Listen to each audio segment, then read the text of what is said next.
Frustrated ka na ba sa marker na ayaw sumulat pag medyo madulas o madumi ang surface?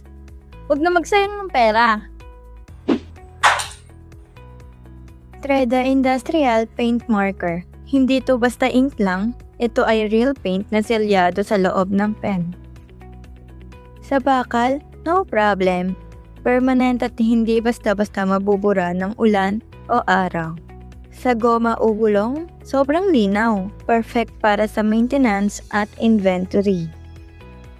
Kahit sa madulas na PVC, mabilis matuyo at hindi nag-smudge. Kahit sa magaspang na kahoy o semento, kapit na kapit ang kulay.